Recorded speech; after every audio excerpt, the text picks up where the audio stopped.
Vous êtes prêts?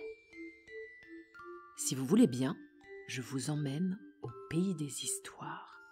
Écrite et lue par Gwen Kerdraon. On y va? Installez-vous confortablement. Écoutez bien.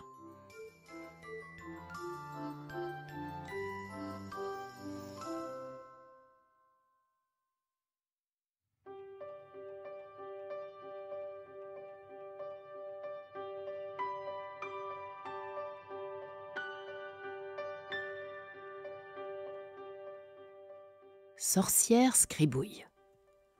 Au beau milieu d'une forêt profonde et sombre, vivait Sorcière Scribouille. Elle habitait seule dans une maison, ou plutôt une sorte de manoir assez biscornu, qu'on disait hanté.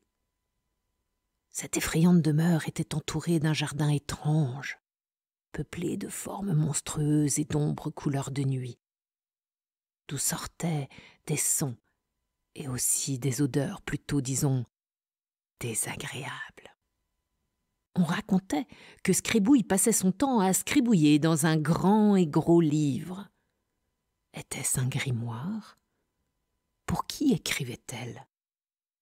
Pourquoi gribouillait-elle? Nul ne le savait. Il faut bien dire que rares étaient ceux qui osaient partir en vadrouille vers ce coin de la forêt. Petits et grands avaient la trouille.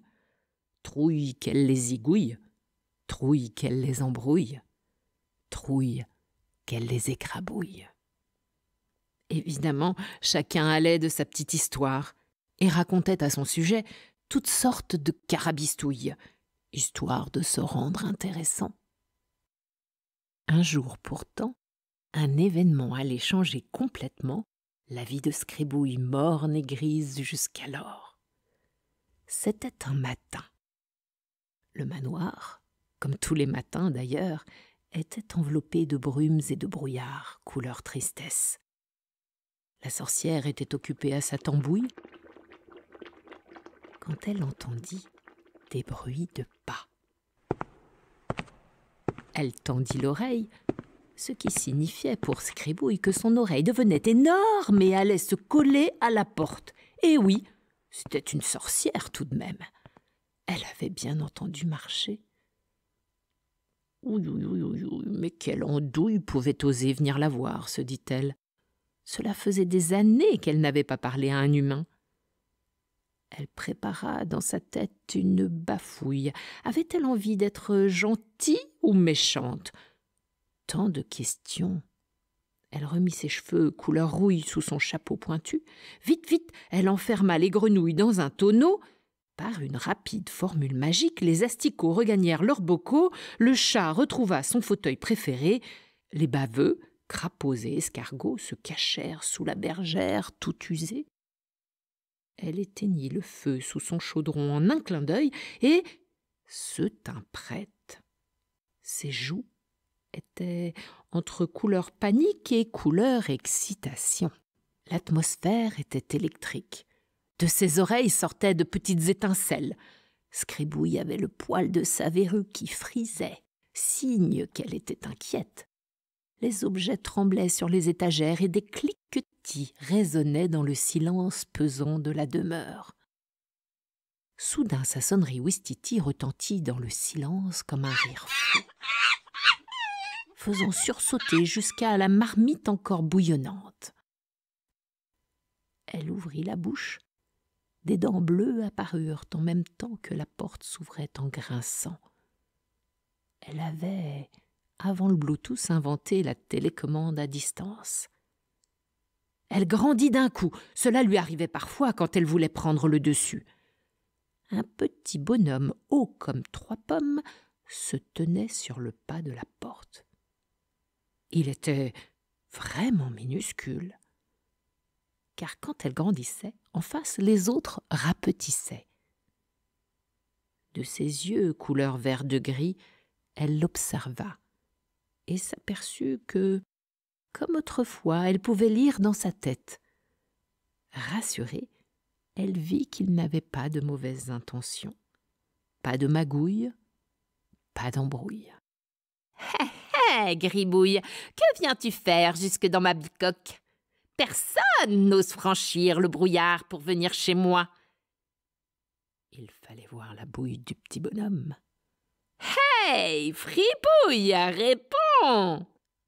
Le bonhomme était courageux, mais pas téméraire. Il réussit juste à ouvrir la bouche et à la refermer. « Hé, Nigenouille, on dirait un poisson qui manque d'air, ou alors une gargouille !» Le petit homme finit enfin par bredouiller qu'il s'était perdu et qu'il ne trouvait plus son chemin. Il avait vu de la lumière et avait sonné pour demander de l'aide. « Et tu n'as pas la trouille de sonner chez la sorcière Scribouille ?»« Je vais repartir, ne vous inquiétez pas, il faut que je me débrouille. »« Hey, nounouille, je gazouille, mais je ne suis pas méchante. Ne fais pas ton pétzouille, j'étais juste en train de préparer de la ratatouille. Partagerais-tu ma modeste tambouille ?» Avec Scribouille, une question n'était pas vraiment une question, mais plutôt une affirmation. Le petit bonhomme n'avait pas le choix, tant et si bien d'ailleurs qu'il se retrouva installé à table avec la drôle de sorcière, la serviette autour du cou, sans même avoir levé le petit doigt. Il mangea de bon cœur. Il faut dire que les émotions, ça creuse. Poliment, il lui demanda sa recette de ratatouille qui ne ressemblait à aucune autre ratatouille. Flattée, elle prit un air très sérieux et dit « Dans ratatouille, tu entends rat, n'est-ce pas? Alors il te faut un gros rat bien gras, un quartier de citrouille, 3 poils de serpent, c'est ce qui donne du goût, mais c'est difficile à trouver. Une crotte de nez, 3 gouttes de pipi de moineau, et pour finir, du jus de ver de terre écrasé. Tutouille, tutouille, tutouille, ratatouille. Ensuite, il faut que ça bouille. Longtemps, très longtemps. » En entendant la recette, le petit bonhomme, gloups, avala de travers. Il faut dire qu'il avait presque tout mangé. Elle lui donna un grand verre d'eau de mer pour faire passer la toux et lui dit que cela faisait bien longtemps qu'elle n'avait pas passé un aussi bon moment. « Tu sais, je n'ai pas souvent de visite. Quelques patrouilles de temps à autre, mais ils n'approchent pas. Cela me manque et tu sais, moi, j'aime pas les embrouilles. On m'appelle la sorcière Scribouille. Les gens ne retiennent que le mot sorcière et oublient Scribouille. Je ne suis pas méchante, moi. Je suis Scribouille, une scribouilleuse qui aime scribouiller, tu comprends ?» Le petit bonhomme ouvrait des yeux grands comme des soucoupes. Pas sûr de tout comprendre, mais il lui demanda, curieux. « Et qu'est-ce que tu scribouilles ?» Ému, une petite larme couleur d'or coula des yeux de la sorcière devenue couleur d'étoile. Son bras s'allongea jusqu'à atteindre un énorme livre posé sur le bureau de la pièce d'à côté. Elle chaussa ses lunettes couleur de joie qui lui faisaient des yeux de biche et elle commença. Et elle continua. Cela dura toute la nuit, peut-être plus, on ne pourrait pas dire. Le temps s'était arrêté. La pendule ne faisait même plus tic-tac. Le chat ne ronronnait plus. Même les objets étaient tournés vers Scribouille pour mieux entendre. Elle racontait ses histoires au petit bonhomme qui écoutait.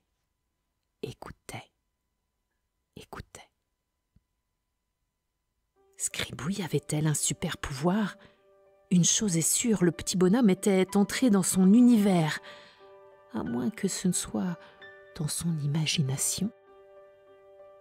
Comment des mots juste mis à la queue leu pouvaient le transporter ainsi dans un monde aussi merveilleux?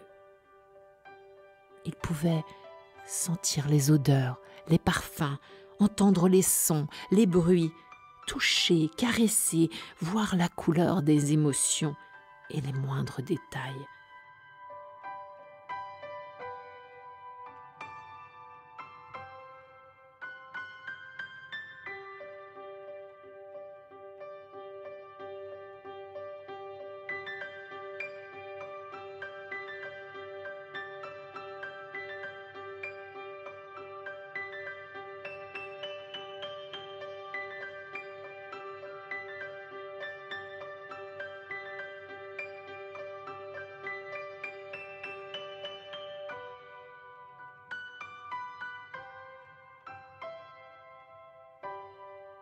Enfin, elle tourna la dernière page, lentement, et referma le livre.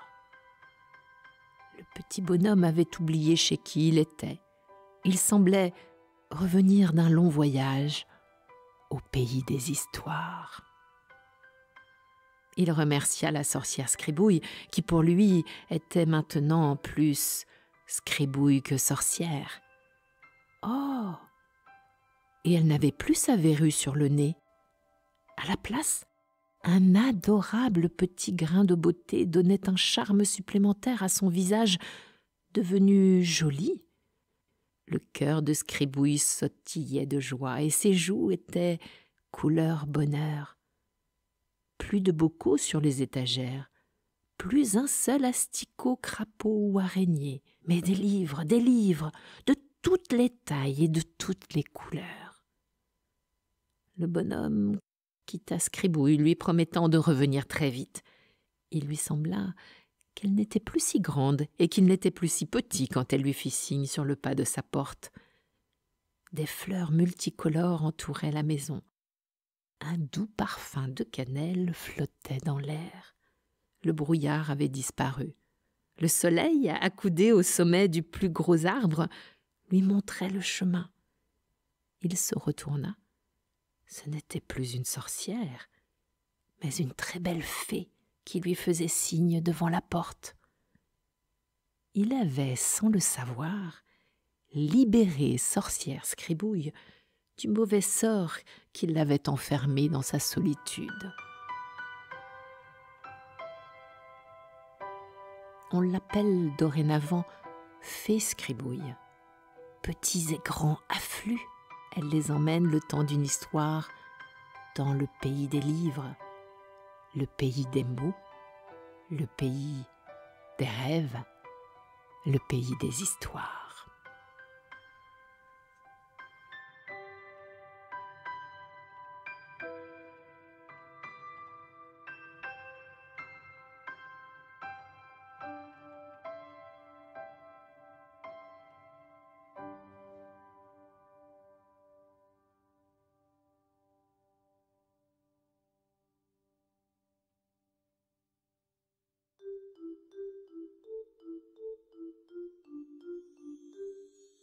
L'histoire est finie. Je vous dis à bientôt au pays des histoires.